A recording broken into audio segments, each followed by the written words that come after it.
والصلاة والسلام على رسوله المصطفى وعلى آله وأصحابه ومن دعا.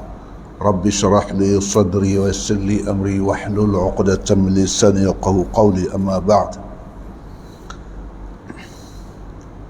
Tuan Nazir, para EJK, para imam, para Bilal, ustaz-ustaz, tuan-tuan yang dirahmati Allah sekalian, Assalamualaikum warahmatullahi ta'ala wabarakatuh.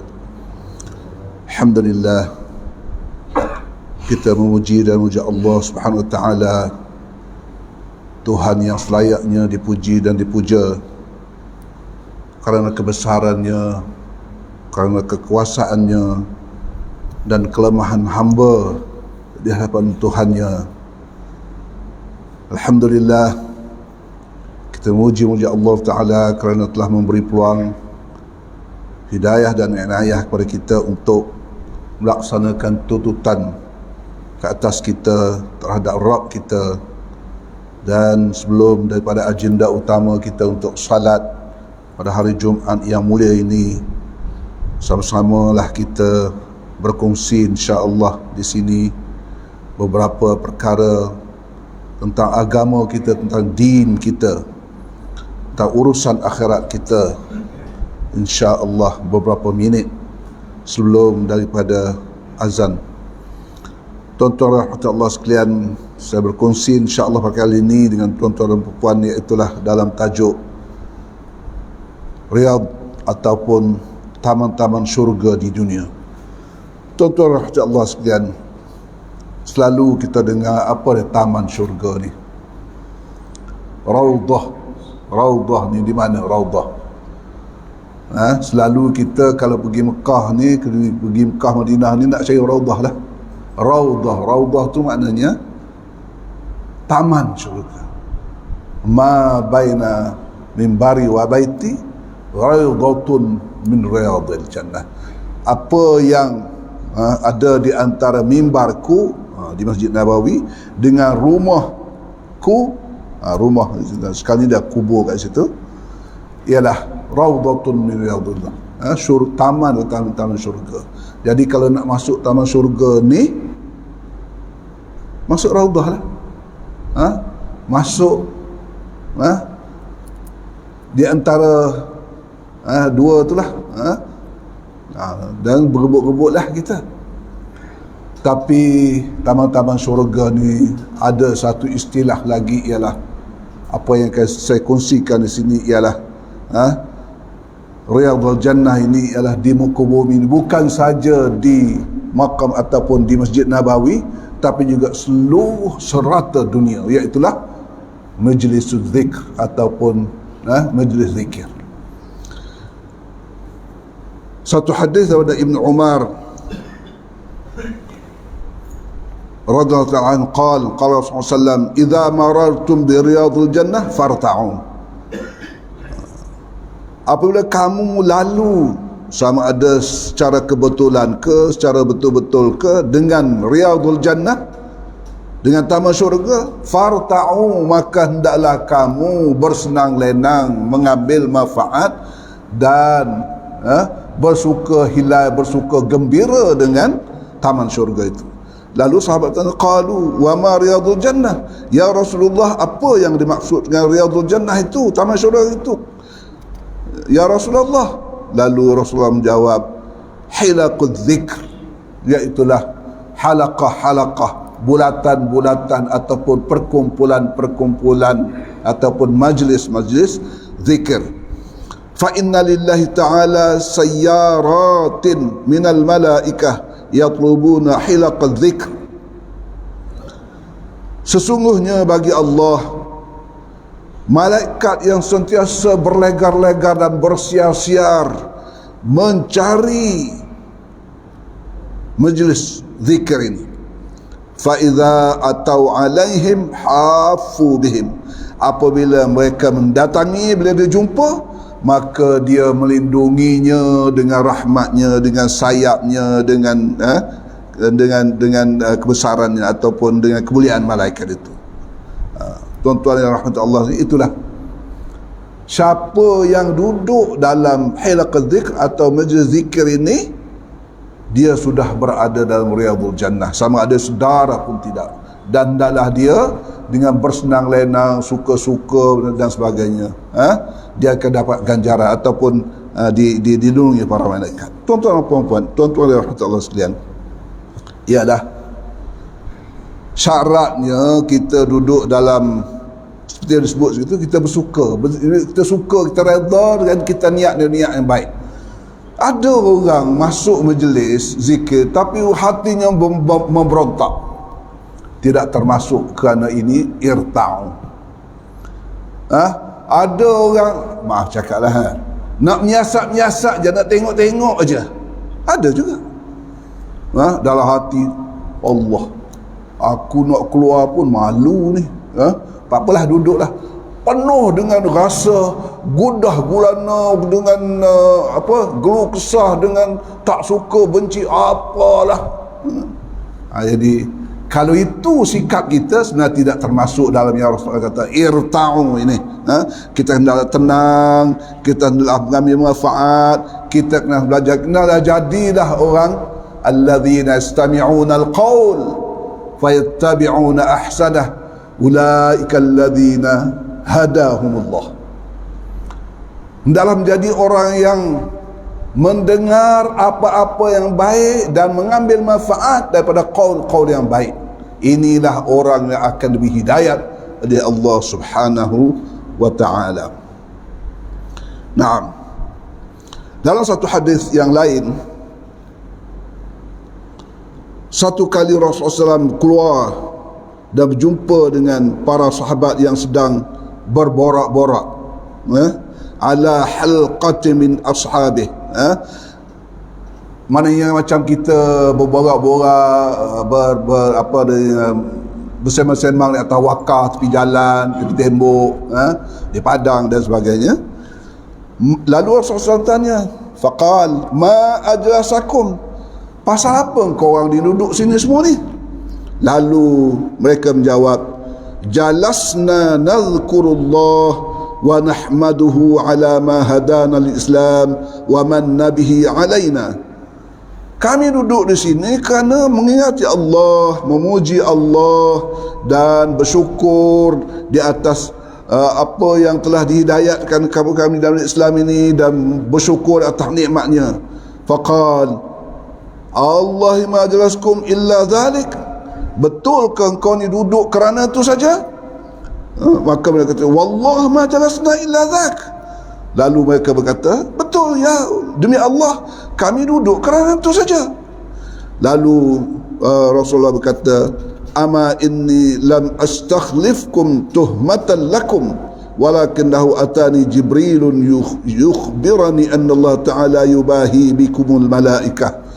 Aku tidak nak sangka buruk terhadap apa yang kamu buat ini, tapi aku telah didatangi oleh Jibril mengkhabarkan kepadaku bahawa Allah Ta'ala telah berbangga, bermegah-megah dengan perbuatan kamu ini di hadapan para malaikat. Maknanya begitu besar sekali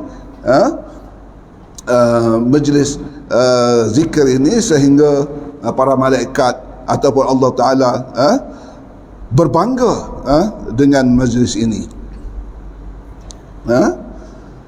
Masya Allah, kalau kita sedar ini, mungkin kita tak akan tinggal majlis ini. Kata Ka'ab bin Ahbar yang direport oleh Abu Daud, lau anna thawaba majalisil ilmi bada linnas, kalaulah pahala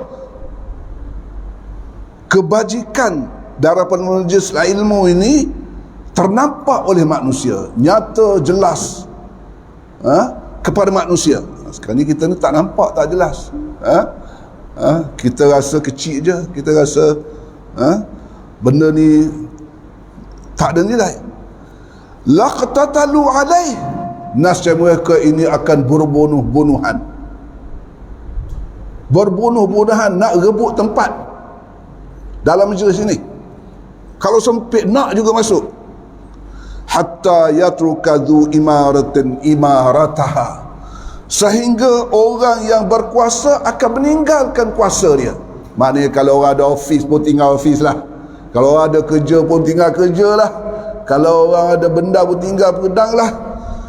Wa kullu dhu suqin suqah, dan orang yang bisnes ada kedai akan tinggal kedai dia.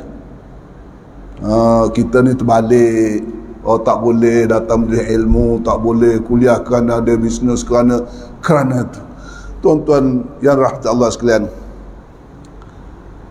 kita betul-betul sikit lah.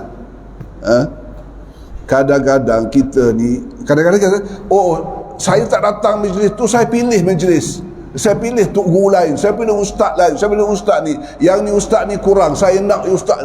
Kadang-kadang pemilihan tu tak pilih pun, pilih tengok TV dengan kuliah. Lepas maghrib balik, ada kuliah, kita balik kerana pilih ustaz. Bukan pilih ustaz, pilih TV dengan ustaz, pilih-pilih dengan tok guru. Itu kan.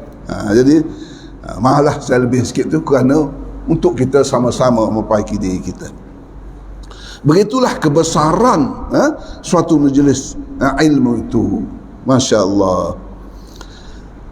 Dalam satu hadis yang diriwayatkan oleh Imam Muslim, hadis nombor 2689, Sahih Muslim, panjang hadis ini, tapi saya nak bawa yang akhir-akhir ni je, di mana dalam hadis ini menceritakan malaikat ni, inna lillahi tabaraka ta'ala malaikatun sayyaratun yattabi'una majalis dzikr. Di kalangan di sisi Allah ada malaikat khas yang bersia-sia di muka dunia mencari majlis ilmu. Bila jumpa, mereka akan duduk, mereka akan qa'adu ma'ahum, mereka berduduk sama mereka. Haffa ba'duhum ba'dan bi ajnatihim dengan mereka melindungi dengan sayap mereka. Cuma akhir sekali dia cerita, lalu hamba-hamba ni minta ampun, Allah Ta'ala ampun, nak jauh daripada neraka, Allah Ta'ala bagi jauh daripada neraka. Nak syurga, Allah Ta'ala bagi syurga. Lepas tu malaikat ni kata, fayaqul Rabb fihim fulanun abdun khatta'un. Wahai Tuhan, ada seorang hamba Allah ni salah masuk majlis. Dia nak benda lain, tapi dia jumpa majlis ni, dia duduk. Asal dia nak ke lain. Abdun khatta'un. Innama marra fajalasa ma'ahum. Dia lalu, dia tertengok majlis ni, dia duduk. Qal fayaqul, qal, maka Allah berkata, walahu ghafartuhumul qaumul la yashqa bihim jalisuhum. Dia kata kalau dia duduk kat situ, aku ampun juga dia, walaupun dia duduk sekejap, walaupun dia tersalah masuk, kerana hum qaumun, mereka ini satu kaum, satu perkumpulan, la yashqa bihim jalisuhum, tidak akan ada celaka bagi mereka yang duduk dalam majlis itu. Begitu besar sekali majlis ini, majlis halqah zikr ini. Naam. Apa dia majlis zikr ini? Kadang-kadang orang kata majlis zikir saja. Saya mengutip beberapa penulisan lagi tentang apakah dia majlis zikir ini. Lihada kan usma'u Ibn Mas'ud radhiyallahu anhu idza dzakara qaulun Nabi sallallahu alaihi wasallam riyadul jannah halqa dzikr yaqul amma inni la a'ni al-qussas walakin hilqul fiqh.